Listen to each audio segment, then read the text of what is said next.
I'm going to talk to you today about the future of measurement. We're going to talk about how businesses can continue to measure the outcomes of their digital marketing post the deprecation of third-party cookies.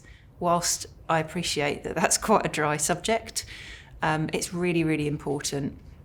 So it was announced very recently that on the 1st of July 2023, Universal Analytics will no longer collect data, which is the main source for most businesses and how they understand the outcomes of not just their paid campaigns, but also organic search and any other activity that they're doing. That's normally the single source of truth. So how are you going to overcome that, and how are you going to look forward and measure?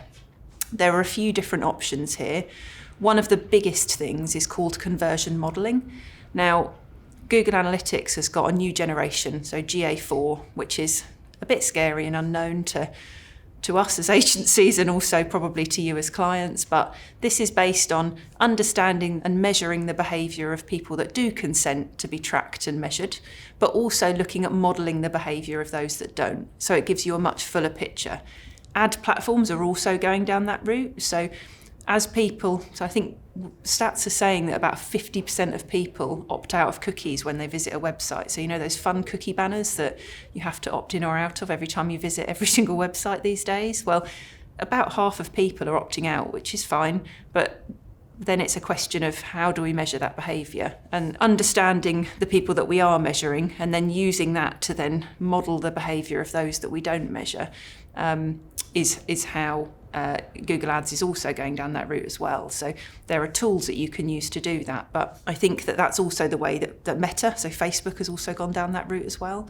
So basically I'd really suggest to make sure that you're tracking and measuring everything that you can, making sure that you're really understanding and looking at the next generation of analytics as well, but also thinking about, I think on the other side of things, making sure you're measuring all the important actions on your website, making sure that you've got a really, really robust CRM, so basically a place that you've got all of your customer data, and effectively you can plug that information into your ad platforms as well. So again, it's basically a case of filling as many gaps as you can, and having a really, really good agency that understands all of that and understands your business and can bring all of that together can be really, really valuable.